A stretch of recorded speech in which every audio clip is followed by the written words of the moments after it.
కొన్ని మొండి సమస్యలు మనకు కూడా ఉంటాయి. మొండి రోగాలు, మొండి అప్పులు, మొండి పేదరికము, మొండి ఇబ్బందులు, మొండి సమస్యలు, ఇవన్నీ మన మీద దాడి చేస్తూ ఉంటాయి.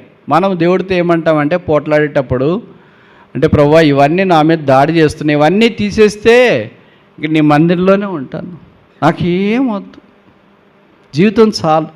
మనం కూడా యెహోవా సన్నిధిలో నిలబడిన వారమైతే శత్రువు మన మీద చేసే దాడిని ఓడించడానికి అవకాశం ఉంది. నీకు సమాధానం, నెమ్మది అనుగ్రహించి, నీకు కన్నీరు తుడిచి, గాయాలు కట్టి, లోకంలో ఉన్నంతకాలం సహాయం చేసి, కాపాడి, భద్రపరిచి పరలోక రాజ్యంలో ప్రవేశింపచేయాలని కోరుతున్నాడు. మీ ఇంట్లో నీకు ఇది ఆధిక్యత దక్కింది, నువ్వే రక్షణ పొందినావు. మీ వీధిలో, మీ ప్రాంతంలో, మీ కులంలో, మీకు పరిచయమైన స్థలాల్లో దేవుడు నిన్నే ఏర్పాటు చేసుకున్నాడు. దేవుడు నిన్నే పిలిచినాడు ఆయనతో నడవాలని. ఆదికాండము 19వ అధ్యాయం 27వ వచనం. Genesis chapter 19 verse 27. తెల్లవారినప్పుడు అబ్రహాము లేచి తాను యెహోవా సన్నిధి నిలిచిన చోటుకు వచ్చి.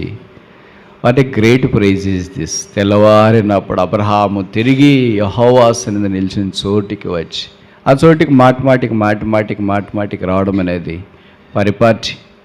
అలాంటి దైవికమైన అలవాటు మనం కలిగి ఉండడం అవసరం. అబ్రహాం దేవుని మీద ఆయాసపడలేదు. సాధారణంగా మనము ప్రార్థన చేసినప్పుడు జవాబు రాకపోతే దేవుని మీద ఆయాసపడితే, ఏం దేవుడు మేము ప్రార్థన చేస్తున్నాం కానీ జవాబే రావట్లేదు, చాలా కాలం నుండి ఇంకా ప్రార్థన చేయమంటేనే ఉన్నారు, ఇంకెంతకాలం చేయాలో చేసి విసిగిపోయాము, అందుకే మానేసాం. చేస్తే చేయండి, లేకపోతే లేదు. అబ్రహాం లాంటోడు 18వ అధ్యాయంలో ప్రార్థన చేస్తే 50 మంది నీతిమంతులు ఉంటే కాపాడమంటే 10 మంది దాకా వచ్చినాడు. మరి దేవుడు ఏం కాపాడలేదు. ఆ సొదొమ గొమొర్రా మీదకి అగ్ని కందకాలు దిగి వచ్చినాయి. కానీ అబ్రహాము దేవుని మీద ఎంత మమకారం ఉందంటే యెహోవా సన్నిధిని కనబడిన చోటికి మరలా వచ్చినాం. కనుక దేవుని సన్నిధిలోనికి ఆయన మరలా వచ్చినాడు. మనం కూడా మరలా రావడం అవసరం. చాలా సందర్భాల్లో మనం అనుకుని జరగకపోతే దేవుని మీద ఆయాసపడుతూ ఉంటాం. అనుకుని కాలేజీలో సీట్ రాకపోతే, అనుకునే ఉద్యోగం రాకపోతే, అనుకునే ప్రపోజల్ ఫిక్స్ కాకపోతే, అనుకునే చదువు రాకపోతే, అనుకున్నట్లు జరగకపోతే, నేను అనుకున్నట్లు జరగలేదు. జీవితం అనేది మనం అనుకున్నట్లు జరగదు. ఇంకోసారి చెప్పనా, జీవితము మనం అనుకున్నట్లు జరగదు. అట్లా జరిగితే జీవితం కాదు, మనం అనుకున్నట్లు జరుగుతుంది. అప్పుడు మనం షాక్ అవుతాం, అయ్యో ఇట్లా జరుగుతుందని నేను అనుకోలేదే. That is life. నువ్వు అనుకోలేదు కనుక జరిగింది, దట్స్ లైఫ్. జీవితం ఎలాగ దేవుడు అనుమతిస్తాడో, స్క్రిప్ట్ చేస్తాడో దాన్ని మనం అనుభవించడానికి దేవుని మీద ఆధారపడి ముందుకు సాగిపోవాలి. అన్నీ మనం అనుకున్నట్లు జరగాలని అనుకోవడము అవివేకం. అలాగ జరగదు. అబ్రహాము జీవితంలో దేవుడు ఆయన్ని కరుణించి కాపాడుతూ వచ్చినాడు. అబ్రహాము విషయమై ఆలోచించడానికి మనం పూనుకుంటే, మొదటిది ఆయన దేవునితో సెంచరీ చేసిన వాడు నడకలో. 17:1 కూడా అది రాయబడింది కదా, ఆదికాండం 17:1.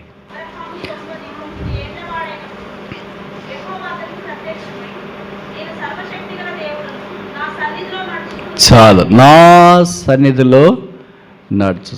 దేవుని యొక్క సన్నిధి అబ్రహామును ఆనుకొని ఉంది. అబ్రహాము కూడా దేవుని సన్నిధి ఆనుకొని ఉన్నాడు. ఆయన 170 సంవత్సరాలు బ్రతికినాడు. 70 సంవత్సరాలప్పుడు పిలువబడినాడు. అంటే దేవునితో 100 సంవత్సరాలు నడిచినాడు.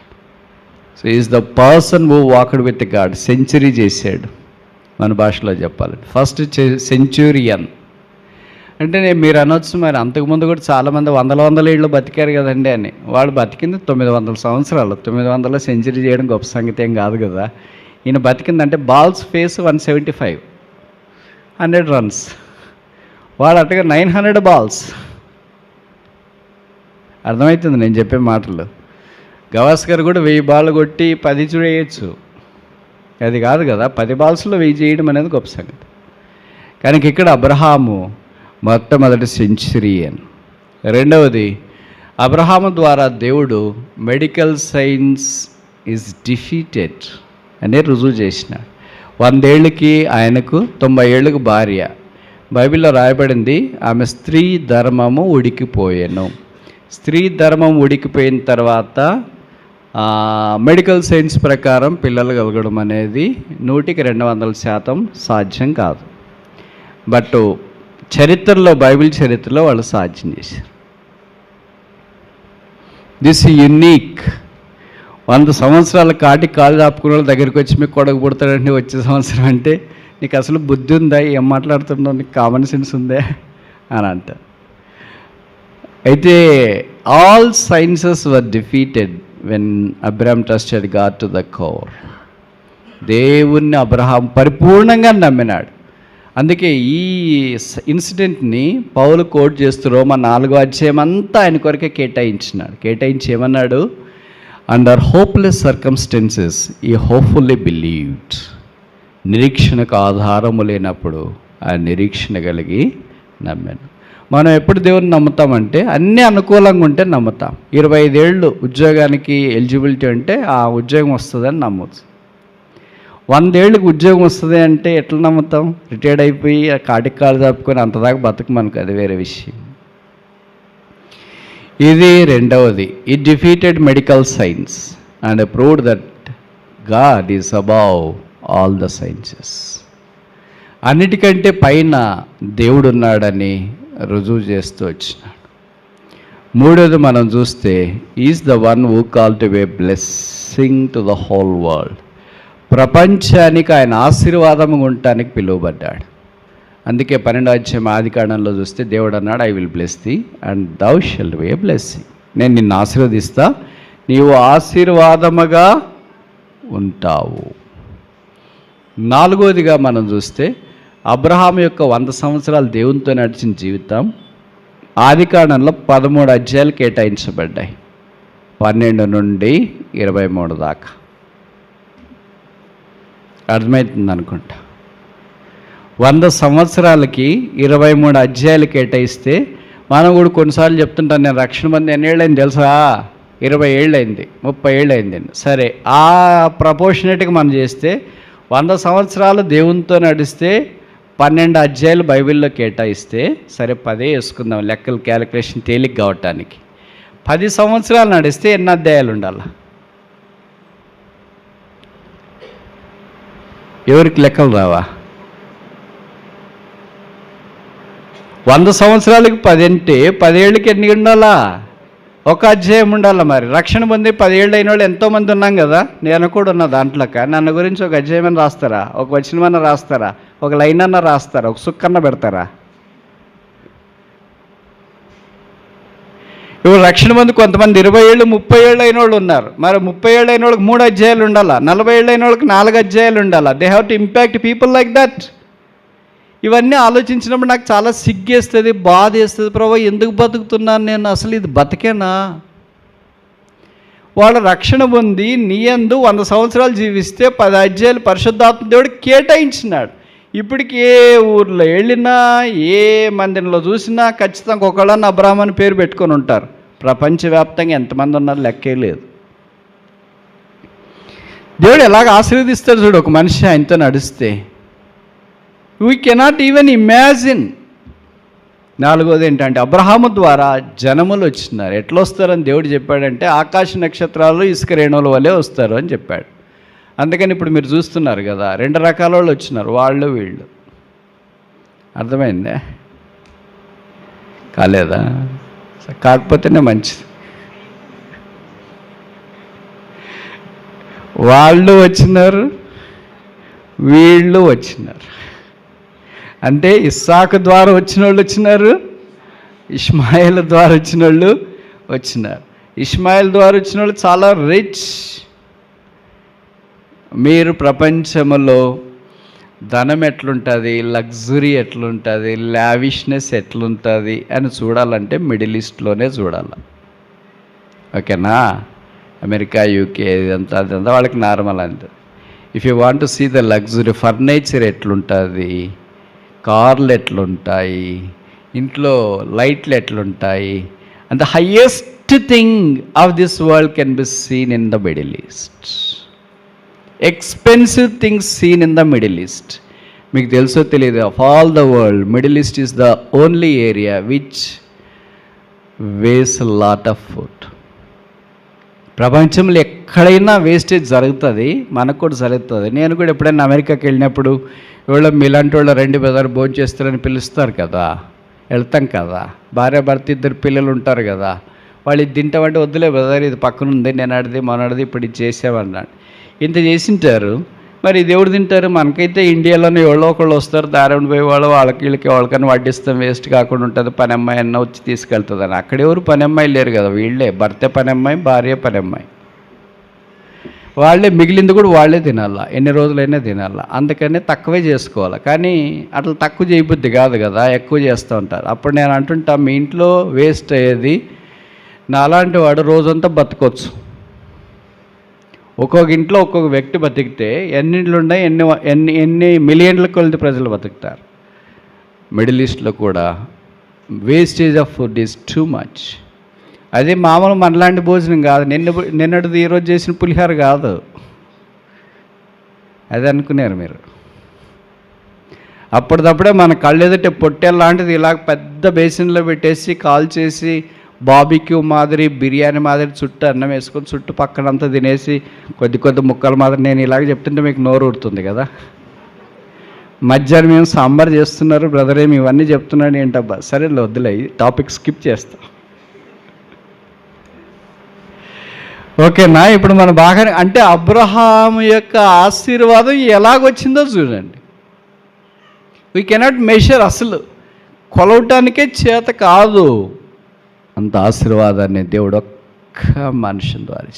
అందుకే నేను ఎప్పుడు మిడిల్ ఈస్ట్కి వెళ్ళినా ఆలోచిస్తుంటా, is it possible to be blessed this immensely because of a obedience of a simple man. ఒక మనిషి దేవుడికి విధేయత చూపిస్తే ఇంత ఆశీర్వాదమా? This much. ఒకళ్ళు చూస్తుంటే లగ్జరీ కార్లు, ల్యాండ్ క్రూజర్లు, రావెనోడు, పజాడాలు, బిఎండబ్ల్యూ, మర్సిడెస్ బెంచ్లు ఇవి ఉంటేనే బయటికి పోతారు. మన మాత్రం మారుతి 800 ఊరికి ఇస్తామన్నా తీసుకురాడు ఎవరు.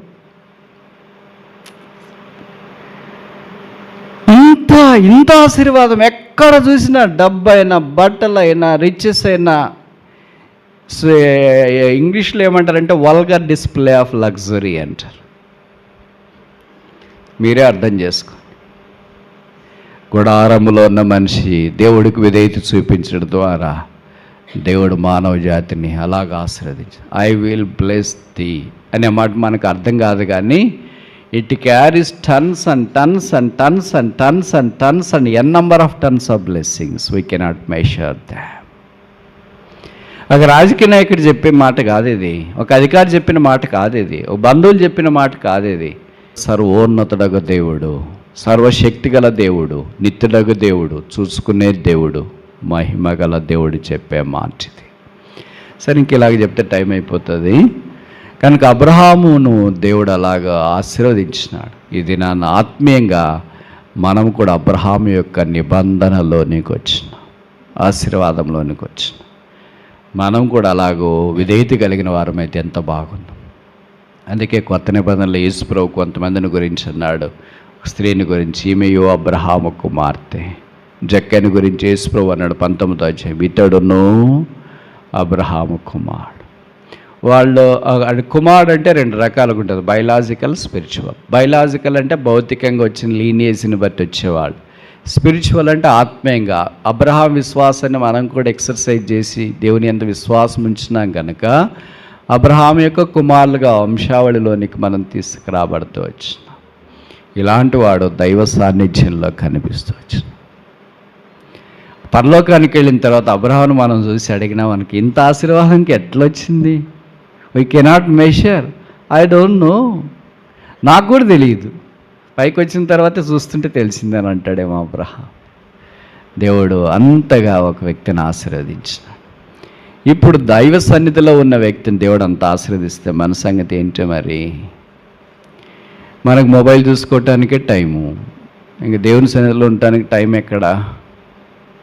ఇంకా మొబైల్ చూసుకున్న వారిని ఆశీర్వదించినట్లు బైబిల్లో లేదు.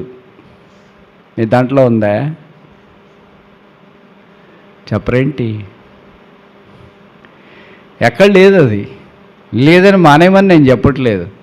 ప్రతిదానికి సమయం కలదు, ప్రతిదానికి అవసరం ఉంటుంది, ప్రతిదానికి బ్యాలెన్స్ ఉంటుంది. ఆ బ్యాలెన్స్ ప్రకారం జీవించినప్పుడు ఆశీర్వాదంలోనికి వస్తాం. ఇప్పుడు అబ్రాహాముని గురించి ఒక 5 సంగతులు చెప్పి నేను ముగించడానికి ప్రయత్నం చేస్తా. మొదటిది ఆదికాండం 14వ అధ్యాయం 10 వచ్చిన నేను చదువునా లేదా 12 నేను చదువుతా. మరియు అబ్రాహాము సహోదరుని కుమారుడైన లోతు సుధములో కాపురం ఉండను కనుక అతనిని అతని ఆస్తిని పట్టుకొని పోగా 13 తప్పించుకొని ఇక్కడ వచ్చే బ్రీడైన అబ్రాహ్మణకు ఆ సంగతి తెలిపాను. అప్పుడు అతడు ఎష్కోలు సహోదరుడు ఆనేర్ సహోదరుడు మమ్రేను అమోరి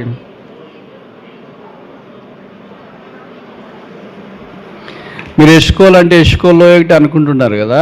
ఎష్కోల్ అనేది మొదటి వ్యక్తి పేరు, తర్వాత లోయకు కూడా పెట్టినారు. వాళ్ళు మీకు ఎష్కోల్ అంటే మనిషి కాదేమో అని అనుకుంటున్నారు, మనిషి అబ్బాయి. కానీ ఇక్కడ మొట్టమొదట అది ఎష్కోల్ అనేది కనిపిస్తూ ఉంటుంది, Abraham. So first Eshcol is mentioned when it is related to Abraham. అబ్రహాముతో అనుబంధములు ఉన్నప్పుడు ఎష్కోల్ అనేది ఇక్కడ మనకు కనిపిస్తూ ఉంటుంది. ఇంకా విషయం ఏంటంటే ఇక్కడ తెలుసు కదా, లోతు ఆయనతో ఉన్న పనివారిని కొంతమంది చెరు పట్టుకుని పోయినారు శత్రురాజు. అబ్రహాం మనమే ఆ స్థలంలో ఉంటే ఏమనుకున్నాం, బాగా జరిగింది, కరెక్ట్గా జరగాల్సిన మాట. ఎందుకంటే నా మాట అనుకుని వెళ్ళిపోయాడు, ఎప్పుడో జరగాల్సింది ఆలస్యంగానే దేవుడు కళ్ళ తెరిచినాడు, జరగాల్సింది జరుగుతుందిలే అనుకుని ఉంటాం. కానీ అబ్రహాం అలాగా తమ్ముడు చెరపట్టబడినని విని తన ఇంట పుట్టిన 318 మందిని తీసుకొని ఆ రాజులను తరమటానికి వెళ్ళాడు. ఎవరు వెళ్తారండి పరాయి దేశంలో వేరే రాజులను తరమటానికి? అది ఒకళ్ళనే, ఇద్దరినా, ముగ్గురినే? 4. This the first war recorded in the Bible. బైబిల్లో రాయబడిన మొదటి యుద్ధం ఇదే. యుద్ధము అనే పదం వాడబడింది, వార్. ఎందుకు వాడినారో మనకు తెలియదు, అలాగ వాడబడింది. ఆ తర్వాత అబ్రహాము జయించి బయటకు వచ్చినాడు. కనుక దీన్ని బట్టి మనకి ఏమర్థమవుతుందంటే, మొదటిది వారింగ్ పర్సన్, యుద్ధం చేసేవాడు. అంటే మనం కూడా ఇలాగ యుద్ధం చేయమని చెప్పట్లేదు ఇక్కడ. యుద్ధం అంటే మీరు వేరుగా అర్థం చేసుకోవద్దని, పోట్లాడండి బయటికి వెళ్ళని కాదు ఇది అర్థం. వారింగ్ పర్సన్ అంటే శత్రువు మన మీద దాడి చేస్తూనే ఉంటాడు. దావీదు గొలియాతుని చంపినాడని, గొలియాతు లాంటి శత్రువులు మన మీద దాడి చేస్తూనే ఉంటారు. రకరకాల సాతాను అనేక మందిని వాడుకుంటూనే ఉన్నాడు. వాటన్నిటిలోన మనం విజయశాలుగా ఉండాలని దేవుని యొక్క ఉద్దేశం. లోకం అనే శత్రువు, శరీరం అనే శత్రువు, మన చుట్టూ ఉన్న శత్రువులు, బంధువులు, రక్త సంబంధికులు. కొన్నిసార్లు మనం ఆత్మీయంగా వెళ్తున్నప్పుడు భర్త, భార్య, పిల్లలు, వీళ్ళే మనకు కొన్నిసార్లు ప్రతిబంధకాలుగా మారుతారు. ఎవరో మనం సాతానుకు ఒళ్ళో పడాలని ప్రయత్నం చేయట్లేదు. ఆదాముని ఎవరు సైతాన్లోకి లాగారు? ఇంట్లో వాళ్ళే అట్లా చేస్తారా బదర్? చెప్పరేంటి? ఏ భార్య అయినా ఏ భర్త అయినా భార్యని భర్తను అలాగే పాపంలోనికి లాగుతారా? సైతాన్ వైపు లాగుతారా? దేవుడి వైపు లాగుతారా? సాధారణంగా ఎంత మ్యాక్సిమం వచ్చినా ఏం చెప్తారంటే, నేను నా మట్టుకుంటాను, నువ్వు మట్టుకుంటావు అని చెప్తారు కదా. ఎందుకంటే ప్రేమ ఎక్కువ ఉంటుంది కనుక, నీ ఇష్టం వచ్చినట్లు ఉన్నా, నా ఇష్టం వచ్చినట్లు నేను ఉంటాను. అంటే ప్రభు విషయం కాకుండా మిగతా విషయాలైతే ఇద్దరు కలిసే ఉంటారు. ప్రభు దగ్గరికి వస్తే నువ్వు చర్చికి పో, నేను మాత్రం రాను, నేను ఇంట్లోనే ఉంటాను, నా పని నేను చేసుకుంటాను. వీళ్ళు చెప్పేవాళ్ళు చాలామంది ఉంటారు. కానీ అలా కాదు, అటు కాదండి, ఇద్దరు ఒకటే ఉండాలండి, అట్లుంటే ఎట్లయితుంది, నేను పాపం చేసి పాపం అయిపోయి మీరు పరిశుద్ధంగా ఉంటే ఏం బాగుంటుందండి, ఇద్దరు పాపం అయిపోతే మునిగిన తర్వాత ఇద్దరు మునిగితే ఎంతైనా కానీ అసలు తెలియదు అని అనుకునిందేమో. అందుకనే వచ్చి ఆదాముని అలాగే చేసి భార్య వచ్చి మాట్లాడిన తర్వాత ఏ భర్తకైనా ఇది చేయనని చెప్పి ధైర్యం ఉన్న వాళ్ళు చేయొద్దండి. ఎవరికైనా మీకు ధైర్యం ఉంటే అక్కడ చూడద్దు, ఇక్కడ చూడండి, నా వైపు చూడండి. అక్కడ చూస్తున్నారు ఏమంటే సిస్టర్ ఏమని చూస్తుందేమో, ఇక్కడ కూడా భయమే. చూడండి, మందిరంలో కూడా వాళ్ళకి భయమే. చేయొద్దండి, ఎవరికైనా ధైర్యం ఉంటే చేయొద్దండి. మరి నేను భార్య మాట విన్నాను అనేవాళ్ళు ఎవరైనా ఉంటే ధైర్యం చేయొద్దండి. అదే నేను సిస్టర్స్తో చేయెత్తిస్తాను, నేను భర్త మాట విన్నాను అనేవాళ్ళు చాలామంది ఉన్నారు ఇక్కడ.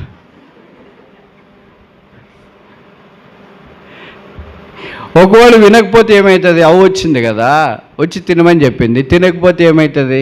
మళ్ళీ ఆమె సూటిపోటు మాటలు అంటారు కదా మామూలుగా, నేను ఇస్తే ఎట్లా తింటావులే, ఇచ్చేవాళ్ళు ఇస్తే తింటావు. ఎవరున్నారు అడు ఇచ్చేవాళ్ళు ఈయటానికి?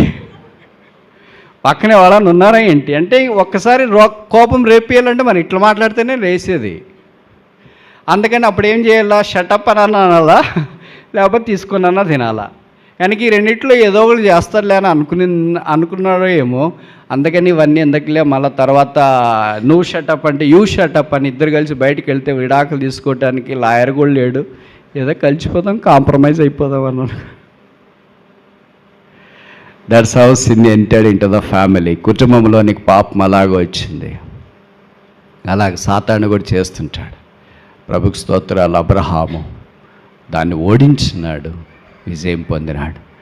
మనం కూడా యెహోవా సన్నిధిలో నిలబడిన వారమైతే శత్రువు మనమి చేసే దాడిని ఓడించడానికి అవకాశం ఉంది. వారింగ్ పర్సన్, యుద్ధం చేసి జయం పొందినవాడు. రెండవది చూస్తామా? ఆదికాండం 17వ అధ్యాయం మొదటి వచనం. Genesis chapter 17 verse 1. అబ్రాహాము 99 ఏండ్ల వాడైనప్పుడు యెహోవా అతనికి ప్రత్యక్షమై, నేను సర్వశక్తి గల దేవుడను, నా సన్నిధిలో నడుచు నిందారహితుడవై నా సన్నిధి. దేవుడు అందరి దగ్గరికి వెళ్ళి నా సన్నిధిలో నడవను. లోతు దగ్గరికి వెళ్ళి ఇలాగ చెప్పలేదు, నా సన్నిధిలో నడువు లోతు అని. ఎందుకంటే ఎలాగో నడవడు, సొదమ గొమొర్రాలో నడిచి అలసిపోయాడు, షుగర్ డౌన్ అయిపోయిందని అనుకున్నాడేమో. అందుకని లోతు దగ్గరికి వెళ్ళలేదు. అందరి దగ్గరికి వెళ్ళి చెప్పం కదా మనము. ఎవరు వింటారో వాళ్ళకే చెప్తాం. ఇంట్లో కూడా పెళ్ళిళ్ళు ఉన్నారనుకోండి, ఎవరు మాట వింటారు, ఎవరు పని చేస్తారో వాళ్ళకే చెప్తాం. వాళ్ళు ఏమంటారు? కూతురే అనుకోండి, కూతురికి ఆ పని ఎప్పుడు నాకే చెప్తావమ్మా, చేసి అలసిపోయినా. ఇప్పుడు స్తంభం మాత్రం ఉన్నాడు నీ కొడుకు, చెప్పుకోవచ్చు కదా, అన్నీ నాకే చెప్తావు. బయట అంతా తిరిగేసి వస్తాడు, ఇంట్లో ఏం పని చేయడు, నేనే వండి పెట్టాలంట. మీకు వండి పెట్టాలా, వాడికి వండి పెట్టాలా, అందరికి వండి పెట్టాలా. నేను ఏంటి ఇట్లా అస్సలు నన్ను ఎందుకన్నా?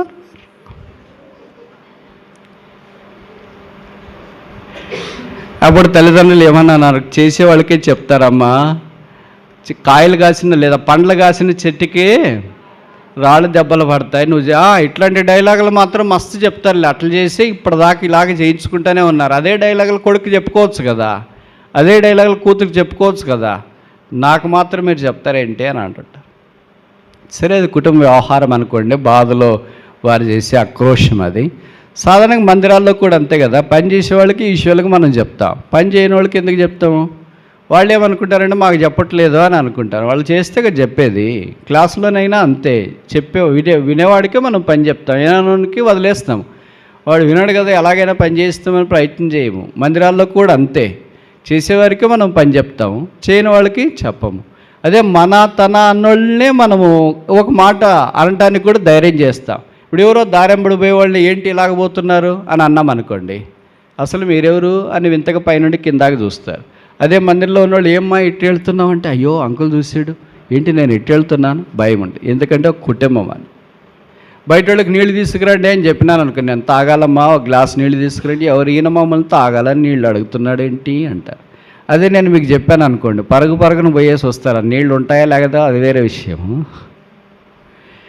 మన తన అనుకున్న వాళ్ళకి మనం పని చెప్తాం, వాళ్ళు కూడా పని చేస్తారు. వేరే వాళ్ళకి మనం చెప్పాం కదా. అలాగే దేవుడు అబ్రహాం దగ్గరికి వచ్చినాడు, మన తన అనుకొని, నా సన్నిధిలో నీవు నడువు నిందారహితుడు అయ్యిండు. అంతకుముందే 15వ అధ్యాయంలో అబ్రహాంతో దేవుడు మాట్లాడుతూ వచ్చినాడు, నేను నీకేడేమో నీ బహుమానం. ఇవన్నీ చేసిన తర్వాత నడువు అని అంటే, మనకి పరిస్థితులు అన్నీ అనుకూలంగా ఉంటే దేవుడు అంటే ఇష్టము, ప్రతికూలంగా ఉంటే దేవుడు వాగ్దానం చేసి 25 ఏళ్ళుగా నెరవేర్చలేదు కుమారుని ఇస్తానని. ఇప్పుడు దేవునితో నడవాలంటే ఎంత కష్టము. కొన్ని మొండి సమస్యలు మనకు కూడా ఉంటాయి. మొండి రోగాలు, మొండి అప్పులు, మొండి పేదరికము, మొండి ఇబ్బందులు, మొండి సమస్యలు, ఇవన్నీ మన మీద దాడి చేస్తూ ఉంటాయి. మనం దేవుడితో ఏమంటామంటే పోట్లాడేటప్పుడు, అంటే ప్రభువా ఇవన్నీ నా మీద దాడి చేస్తున్నాయి, ఇవన్నీ తీసేస్తే ఇంక నీ మందిరంలోనే ఉంటాను, నాకేం వద్దు, జీవితం చాలు. కానీ ప్రభు ఏమన్నాడు, ఇవన్నీ తీసేసేది కాదు. అపోస్తలుడైన పౌలు విషయంలోనే అన్నాడు, ఆయనకి ఏదో కంటి జబ్బు ఉందంట, కళ్ళలో నుండి ఎప్పుడు నీళ్లు గారేవంట, తీసేయండి ప్రభువా ఈ ముళ్ళు అని ప్రార్థన చేసినాడంట. ప్రభు తీసేయలేదు, కానీ బైబిల్లో రాశారు, నా కృప నీకు చాలు. కొన్నిసార్లు ప్రభు తీసేయడు, ఎందుకో మనకు తెలియదు, అలాగే పెట్టింటాడు. అది మనకు కష్టం అనిపిస్తుంది. అందుకే నేను మందిరంలోను, ప్రార్థన చేయను, బైబిల్ చదువును, సువార్తలో పాలు పొందును. ఎందుకంటే నా ఈ శ్రమలు, ఈ ఇబ్బందులు బయటికి పోవట్లేదు. అబ్రహాం అలాగనుకోలేదు, ఒకడే దేవుని సన్నిధిలో నడిచినాడు. మనమైతే ఏమనంటే మరి లోతును కూడా పిలవచ్చు కదా, ఆయన కూడా నడుస్తాడు కదా, నేను ఒకడే నడాలా ఏంటి అని అబ్రహాం అనుకోలేదు. ఇట్ వాజ్ షీర్ ప్రివిలేజ్, అది ఆయనకు మాత్రమే దక్కిన ఆధిక్యత. మీ ఇంట్లో నీకు ఇది ఆధిక్యత దక్కింది, నువ్వే రక్షణ పొందినావు. మీ వీధిలో, మీ ప్రాంతంలో, మీ కులంలో, మీకు పరిచయమైన స్థలాల్లో దేవుడు నిన్నే ఏర్పాటు చేసుకున్నాడు. దేవుడు నిన్నే పిలిచినాడు ఆయనతో నడవాలని. దేవునితో నడవడం ఎంత గొప్ప సంగతి. చూడు, మీ ఊర్లో ఎప్పుడైనా రాజకీయ నాయకులు వచ్చినప్పుడు మిమ్మల్ని వాళ్ళ పక్కన నడిపిస్తారా? ఎక్కడుంటారు మరి మీరు? ఎక్కడుంటారు? ఆ రాజకీయ నాయకుని పక్కన, కలెక్టర్ పక్కన, ఎస్పీ పక్కన ఎవరు నడుస్తుంటారు? ప్రోటోకాల్ ప్రకారము ఎవరు యోగ్యులో వాళ్ళు ప్రోటోకాల్ ఉంటుంది. దానికి ఎవరంటే వాళ్ళు దారెంబడి పోయే వాళ్ళు పోవటానికి లేదు. ఆ ప్రోటోకాల్ ప్రకారమే నడవాలి. ఒక మనిషితో నడవటానికి, ఒక ఆఫీసర్తో నడవటానికి ప్రోటోకాల్ ఉంటే, ఇలాంటి ఆఫీసర్లు ప్రపంచంలో ఎంతమంది ఉన్నారు? ఇసుక రేణువులు అంతమంది ఉన్నారు. అందరికీ దేవుడైన దేవునితో నడవటానికి దేవుడు ప్రోటోకాల్ వద్దు అని చెప్తున్నాడు. ప్రోటోకాల్ అంటే పద్ధతి తెలుసు కదా. ఇప్పుడు ఒక ఎంపీ వచ్చినాడు కానీ పక్కన ఎమ్మెల్యేలు వీళ్ళందరూ ఉంటారు, తర్వాత జెడ్పీటీసీలు, సర్పంచ్లు, వాళ్ళు. This is called protocol. అంతేనా? ఇప్పుడు మనం కార్యకర్తలంతా పోయి నేను కూడా నడుస్తానంటే సెక్యూరిటీ తోసేస్తారు. నల్ల అద్దాలు పెట్టుకొని సఫారీ వేసుకొని నిలబడి ఇటు దిక్కులు వస్తుంటాడు. ఆయన చూసేది మనకు కనిపించదు, మనం చూసేది మాత్రం ఆయనకు కనిపిస్తుంటుంది. కనుక మనం దగ్గరికి పోతే మనం తోసేస్తుంటారు వాళ్ళు. సెక్యూరిటీ వాళ్ళు చేసే పనే అది. ఒక రాజకీయ నాయకునితో, ఒక అధికారితో ఈ లోకంలో మనం నడవటానికి లేదే. మరి దేవాతి దేవుడు ఆయనతో నడవటానికి మనల్ని పిలుస్తున్నాం. మనం పాపలము, పడి చెడిపోయిన వారం, సరిగా నడవలేని వారం, నడకలో ప్రమాదం కలిగిన వారు. అందుకే కొత్త నిబంధనలో దీన్నే పారాఫ్రైజ్ చేస్తూ పౌలు అన్నాడు, క్రీస్తుకి తగినట్లుగా నడవుడి. క్రీస్తుకి తగినట్లుగా నడవుడి. అలాగే యాత్రా జీవితంలో రకరకాల పరిస్థితుల పోరాటాల్లో మనం ముందుకు సాగాలని కోరబడుతున్నాం. మూడోది చూస్తామా? ఆదికాండం 18వ అధ్యాయం 31. అందుకతడు, ఇదిగో ప్రభువుతో మాట్లాడాలంటే ఏం చేయాలి? దేవుడితో తెంపు ఉండాలా. మీకు తెలుసు కదా, కొన్ని చేతి పని చేసుకునే వాళ్ళు కట్టెలు నరకాల అనుకోని, గొడ్డలకి ఏముండాలా? పదను ఉండాలా.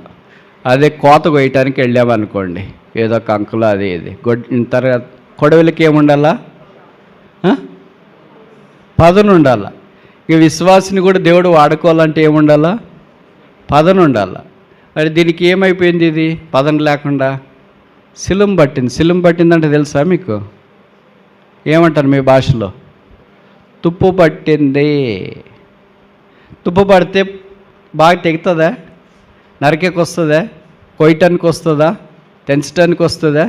ఆ తుప్పు తీసి మళ్ళా కమ్మరి దగ్గరికి వెళ్ళి ఆ కొలిమిలో పెట్టి దాన్ని మళ్ళా ఎరప చేసి సుత్తె తీసుకొని కొట్టి అన్నీ తీసుకొని సాన్ చేస్తే అప్పుడు ఆకరాయి తెచ్చి తీస్తే రెడీ.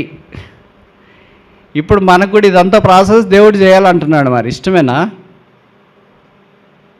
వద్దులే ప్రభు, అంత వద్దు, కానీ నేను ఇలాగే ఉంటా, తుప్పు పట్టినా పర్లేదు, వాడబడకపోయినా పర్వాలేదు, ఇట్లే ఉంటాను.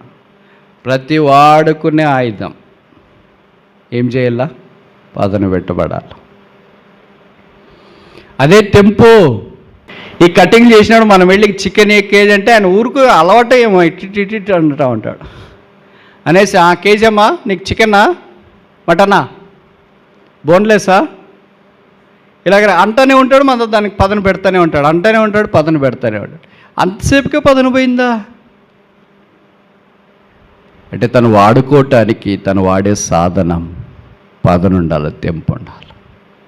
ఒక వ్యాపారి తను వాడుకునే సాధనానికి అలాగ పూటికి పదను పెడతా ఉంటే, ప్రభు మనల్ని వాడుకోవాలంటే మరి పదను పెట్టాలి కదా. పదను పెట్టేటప్పుడు నిపురవలు కూడా బయటకు వస్తాయి. వేడి అనిపిస్తుంది, కష్టం అనిపిస్తుంది. దేవుడు నాకే కష్టాలు పెట్టాడు, మాకే ఉన్నాయి, ఏం చేయాలి? ఎంతకాలం అండి ప్రార్థన చేస్తున్నా, ఇంకా తెగట్లేదు, పైపెచ్చి ఎక్కువైపోతున్నాయి. పదను పెడుతున్నాడు. అబ్రహాం తెగించినాడు. లోతుకు మరి మనకేం కనపడదు. బైబిల్లో రాశారు, కొడుకులు కూడా ఉన్నారంట. సరే 12వ వచనమా? 19:12.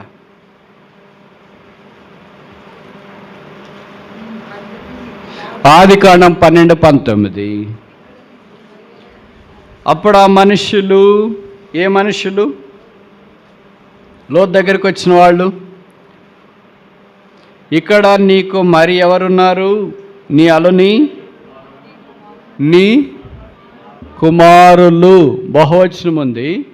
అందుకే నేనేమనుకుంటున్నానంటే ఒకరికంటే ఎక్కువ ఉంటారేమో అని. వాళ్ళు ఎక్కడున్నారు? వారి ఇంట్లో లేరే, ఎయిర్ ఫోర్స్లో పనిచేస్తున్నారు. మన పిల్లల కంటే ముందే వాళ్ళు తిరుగుతున్నారు వీధుల్లో. అందుకే బహుశా వాళ్ళు ఇంట్లో లేరే. అందరిని తీసుకొని మొత్తానికి ఇంట్లో లేరు, పట్టణంలో ఉన్నారు. ఇంట్లో వాళ్ళ సిస్టర్స్ని మాత్రం వదిలేసి వెళ్ళిపోయారు.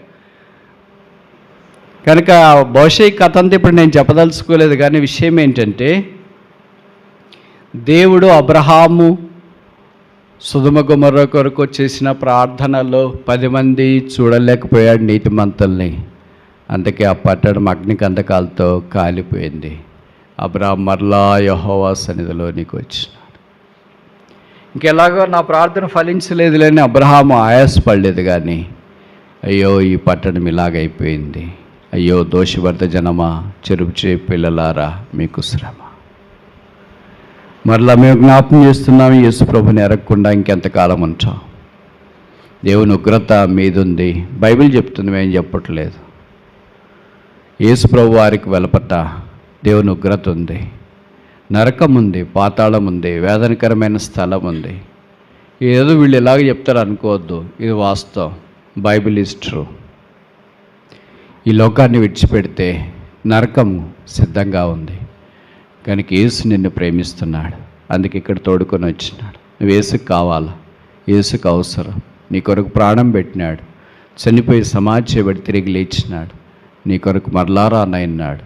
నీకు సమాధానం, నెమ్మది అనుగ్రహించి, నీకు కన్నీరు తుడిచి, గాయాలు కట్టి, లోకంలో ఉన్నంతకాలం సహాయం చేసి, కాపాడి, భద్రపరిచి పరలోక రాజ్యంలో ప్రవేశింప చేయాలని కోరుతున్నాడు. ఈ యేసు వద్దా? ఈ ప్రేమమయుడు వద్దా? ఈ పాపుల రక్షకుడు వద్దా?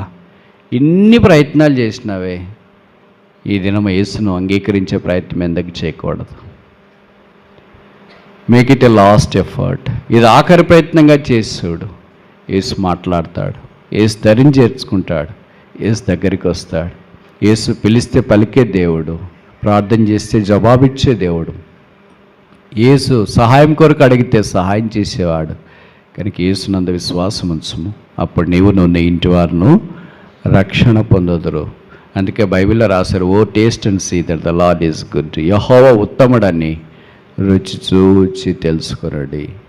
తేనె ఎంత బాగుంది అని మీకు చెప్తే ఎలాగ అర్థమైద్ది? తేనె పట్టు చూసినంత మాత్రం అర్థం కాదు, ఆ తేనెని రుచి చూస్తేనే అర్థమవుతుంది. కనుక మేము అలాగ రుచి చూచినాము, మీకు తెలియజేస్తున్నాం. యేసునందు విశ్వాసం ఉంచాలని మనవి చేస్తూ ఉన్నాము. 3 విషయాలు అబ్రహాం జీవితంలో చూసినాం. మొదటిది, ఈజ్ అ వారింగ్ పర్సన్, యుద్ధం చేసినవాడు, గెలిచినాడు. రెండవది ఏంటి?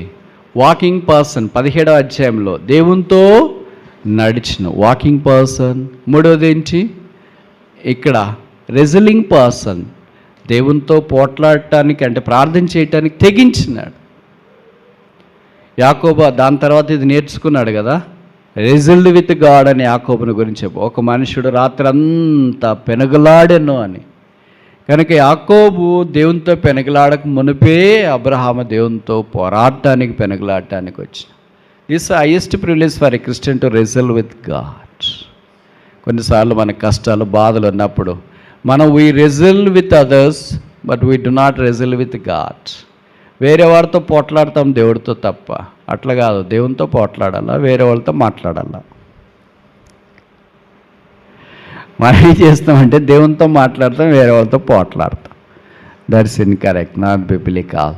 ఇక్కడ బైబిల్లో రాయబడింది, అబ్రహాము దేవునితో మాట్లాడడానికి తెగించినాడు, ఆయన పోరాడి గెలిచినట్లు వాక్యాలు మనం చూస్తాం. తర్వాత 4వది చూస్తామా? ఆదికాండం 21వ అధ్యాయం, జెనసిస్ చాప్టర్ 21 verse 5, 5వ వచనం. ఇస్సాకు అతనికి పుట్టినప్పుడు అతడు 100 ఏండ్ల వాడు. Waiting person. దేవుడు ఆయనకి ఎప్పుడు వాగ్దానం చేశాడు? 75 ఏళ్ళప్పుడు. ఇప్పుడు నెరవేర్చబడింది ఎప్పుడు? 100 ఏళ్ళు. ఎంతకాలం వాగ్దానం నెరవేర్పు కొరకు ఎదురు చూస్తున్నాడు? 25 ఏళ్ళు. 25 ఏళ్ళు దేవుని వాగ్దానం నెరవేర్పు కావాలని ఎదురు చూసేవాళ్ళు ఎవరైనా ఉంటారు? అబ్రహాం లాంటివాడు తప్ప. మనం ఏమనుకుంటాం, తాడపేడ అటు ఇటు తేలాలి, కానీ మళ్ళీ ఇంతకాలం ఎక్కడ ఎదురు చూస్తాం? అంతా గడిచిపోయిన తర్వాత ఇంకేం జరుగుతుంది అని భవిష్యత్ మనం అనుకుంటామేమో. అందుకే 21వ అధ్యాయం 6వ వచనాల్లో చెప్పబడింది, యెహోవా వాక్కు, యెహోవా తానిచ్చిన మాట చొప్పున శారాను దర్శించాను, అబ్రహామును కూడా దేవుడు దర్శించినట్లు వాక్యంలో మనం చూస్తాం. దేవుడు సమయము ప్రధానికి ఉంటుంది. అపోస్తలుల కార్యాలు 1వ అధ్యాయంలో కాలములు సమయములు ఆయన ఆధీనమందు ఉంటాయి. God has his own time. He can be never late by 1 minute, never advance by 1 minute. ఒక్క నిమిషం ముందు చేయడు, ఒక్క నిమిషం ఆలస్యం చేయడు. ఎప్పుడు చేస్తాడు? రైట్ టైం, సరైన సమయంలో. మనమేమనుకుంటాం, ఇది ఆలస్యం. మనకు అట్లే అనిపిస్తుంది. This true. మీకు ఇలాగ అనిపిస్తుందో లేదో నాకు తెలియదు, కానీ నాకేమో అలాగ అనిపిస్తుంది. దేవుడు ఇది ఆలస్యం చేసాడు అని అనుకుంటాం. మన క్లాక్ ప్రకారం, మన గడియారం ప్రకారం అది ఆలస్యము. అటు దేవుని టైం మన టైం కాదు. మనది యాపిల్ అయితే అది యాపిల్ టైం కనుక బహుశా 1 minute లేటు అది ఇదని మనకు అనిపిస్తూ ఉంటుంది. But God's time is eternal time, heavenly time. అందుకే అపోస్తల కార్యాల కాలములు సమయంలో ఆయన ఆధీనమందు ఉంచుకున్నాడు. He will be never late even by a single minute. ఒక్క నిమిషం కూడా దేవుడు ఆలస్యంగా ఏది మనకి ఇయ్యడు. ఒక్క నిమిషం ముందు కూడా దేవుడు మనకి ఏది ఇయ్యడు. అన్నీ తగిన కాలాన్ని ఇస్తాడు. చదవా, ఉద్యోగమా, చేతి పనా, ఆరోగ్యమా, క్షేమమా, భద్రత, కాపుదల, పెళ్ళే, పిల్లల, ఇంకేంటి, ఎట్లయినా ఇస్తాడు. కొన్నిసార్లు మనకే షాక్ అవుతుంది కదా. నేను కూడా పరిచయంలో ఉన్నాను, నాకు కూడా షాక్ అయింది. ఈ మధ్యలో ఒక ఊరు వెళ్ళాను. భార్యాభర్తలో ఒక చిన్న పిల్లోని తీసుకొని వచ్చి, బ్రదర్ ప్రార్థన చేయండి అని అన్నారు.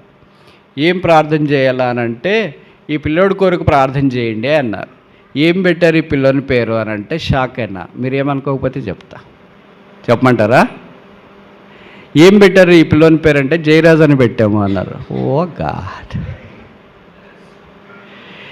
ఎందుకు అలాగ పెట్టారంటే, బ్రదర్ సంవత్సరం క్రితం మీరు మా ఊరు వచ్చారు ప్రత్యేక కోడికల కొరకు, మాకు పెళ్ళయి 7 ఏళ్ళు అయినింది, పిల్లలు లేకపోతే ప్రార్థన చేయమని మీ దగ్గరికి వచ్చినాము, మీరు గుంపులో ప్రార్థన చేసినారు, దేవుడు మాకు కుమారుని ఇచ్చినాడు కనుక జయరాజ్ అని పేరు పెట్టాము, ఇప్పుడు మీరు వచ్చినారు మీకు చూపిస్తామని తెచ్చినాము.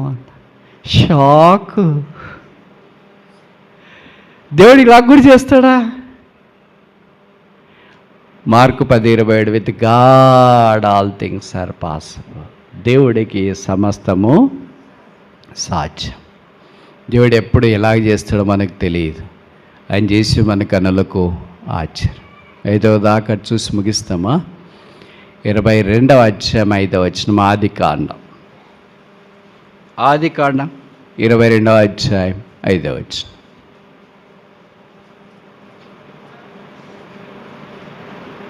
ఎవరైనా చదువుతారా? తన పనివారితో, మీరు గాడితో ఇక్కడే ఉండండి, నేను ఈ చిన్నవాడను అక్కడికి వెళ్ళి దేవునికి మ్రొక్కి మరలా మీ యొద్దకు వచ్చేదము.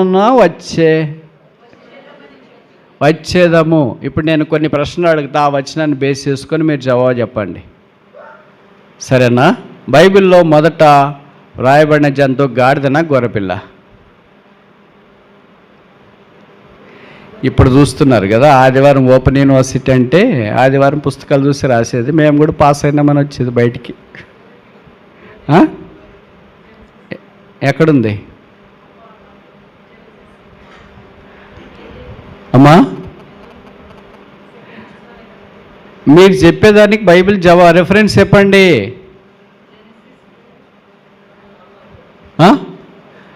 4వ అధ్యాయం వచనం ఏంటి? నా బైబిల్లో లేదా గొర్రెపిల్లని? అక్కడ ఉందే, గొర్రెల కాపర్ అని ఉంది కానీ గొర్రెపిల్లని లేదే. 22:8 మొదట అక్కడ కనిపిస్తుంది గొర్రెపిల్ల. Where is the ల్యామ్? ఐజాక్ వేసిన ప్రశ్న. కనుక బైబిల్లో మొదట రాయబడిన జంతువు ఏదంటే గాడిద. తర్వాత రాయబడిన జంతువు ఏదంటే గొర్రెపిల్ల. రెండు అబ్రహాం సందర్భాల్లోనే చెప్పబడ్డాయి. అబ్రహాం పనివాళ్ళతో ఏమన్నాడంటే, మీరు గాడిదతో ఇక్కడే ఉండండి. ఇక్కడే ఉండేవాళ్ళు ఎవరు? ఏమనుకోదు, సరేనా? ఇక్కడే ఉండేవాళ్ళు ఎవరు? కొండ కింద ఉండేవాళ్ళు ఎవరు? పనివాళ్ళు ఎవరితో ఉన్నారు? అబ్బా. తర్వాత కొండ మీదకి వెళ్ళేవాళ్ళు ఎవరు? ఇస్సాకు. వాళ్ళు ఎవరితో ఉన్నారు?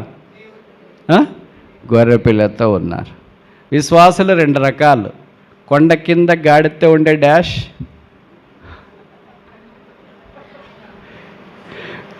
కొండ మీద కొమ్ములు తిరిగిన పొట్టేళ్ళు చూసేవాళ్ళు డాష్. ఇప్పుడు ముగించక మన ప్రశ్న ఏంటంటే, కొండ కింద డాష్తో ఇక్కడే ఉండండి అనే గుంపులో ఉన్నామా?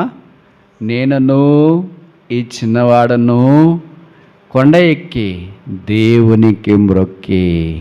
బైబిల్లో వర్షిప్ అనే మాట మొదటి ఇక్కడే రాశారు. ఫస్ట్ టైం ఇంగ్లీష్లో వర్షిప్ అని ఇక్కడ ఉంది. వర్షిప్ అనే దానికి తెలుగులో 4 పదాలు వాడబడ్డాయి. మురొక్కుట, సాగిల పడుట, నమస్కారము చేయుట, ఆరాధన చేయుట, పూజించుట. 5 పదాలు తెలుగులో ఉన్న పద సంపదను బట్టి తర్జుమాదారులు వాడుకోవటానికి పరిశుద్ధాత్మ దేవుడు స్వేచ్ఛ అనుగ్రహించిన. ఈ అన్ని తెలుగు పదాలకి ఒకటే ఇంగ్లీష్ పదం వర్షిప్. అందుకనే కొత్త నిబంధనలో దీనికి తూర్పు దేశపు జ్ఞానులు వేరే పేరు పెట్టారు. 2వ అధ్యాయం వచ్చినప్పుడు హేరోదు ఇలాగన్నారు, మేము ఆయనను పూజింపవచ్చు. వాళ్ళ భాష అదే, మరి పూజే వాళ్ళ భాష. ఇక్కడ ఆదాం భాష ఏంటి? మ్రొక్కుట. యేసు ప్రభువు నేర్పిన భాష ఏంటి? యోహాను సువార్త 4వ అధ్యాయం, దేవుని ఆరాధించువారు ఆత్మతోనూ సత్యముతోనూ. కనుక ఇవన్నీ పదాలు ఒక్కటే. ఇప్పుడు అబ్రహాము దేవుని ఆరాధించడానికి కొండ మీదకి వెళ్తున్నాడు. కొమ్ములు తిరిగిన పొట్టేళ్ళని ఆయన చూచినాడు, దేవుని స్వరం విన్నాడు. ఇప్పుడు దేవుడు అబ్రహాంతో చెప్పాడు, అబ్రహామా అబ్రహామా, నేను నిన్ను ఆశీర్వదిస్తా, నీవు దేవునికి భయపడవాడు అని నాకు ఇప్పుడు తెలిసింది. కొండ కింద వాళ్ళు అబ్రహాం పనివాళ్లే. వాళ్ళు గొర్రెపిల్లను చూడలేదు, కొమ్ములు తిరిగిన పొట్టేళ్ళను చూడలేదు, దేవుని మాటలు వినలేదు, దేవుని స్వరం వినలేదు. అబ్రహాం యొక్క ఎమోషన్స్ అన్నీ, కుమార్ని కట్టింది, బలిపీఠం కట్టింది, కుమార్ని దాని మీద పెట్టింది, కత్తి తీసుకునింది, పైకెత్తింది, ఇవన్నీ వాడు చూడలేదు. They missed all this most unique experience. ఎందుకంటే వాళ్ళకి గాడితోనే ఉండిపోయారు. నేను ఈ మాట అంటే మీరు అనొచ్చు, మరి అబ్రహామే చెప్పాడు కదండి గాడితో ఉండమని చెప్పినాడు, మేము కూడా వస్తామని అనొచ్చు కదా వాళ్ళు. మేము కూడా వస్తాం ఆరాధన చేయటానికి, మేము కూడా వస్తాం గొర్రెపిల్లని చూడటానికి అనొచ్చు కదా. యేసుప్రభు కూడా రూపాంతర కొండ మీదకి వెళ్ళేటప్పుడు 3 శిష్యులే తీసుకెళ్తే మిగతా 9 మంది కింద ఉన్నారు కదా రూపాంతర కొండ మీద. మీరు ఇక్కడే ఉండండి, మేము పైకి వేసి వస్తామంటే వీళ్ళు 9 మంది కింద ఉన్న వాళ్ళు అనుకున్నారేమో, ఆ మాట ఎప్పుడంటారని ఎదురు చూసామండి. ఎదురు చూసిన వెంటనే మీరు అనేసారు. ఎందుకంటే కిందే మనం ఉన్నామనికి. ఎక్కడికి ఎప్పుడు వచ్చినా యేసుప్రభు 3 శిష్యులు, యేసుప్రభు లేకపోతే పేతురు, పేతురు లేకపోతే యోహాను, యోహాను లేకపోతే యాకోబు, వాళ్ళే ప్రార్థనలు చేస్తున్నారు, వాళ్ళే కవర్లు తీసుకుంటున్నారు. మనకి ఏం రావట్లేదు.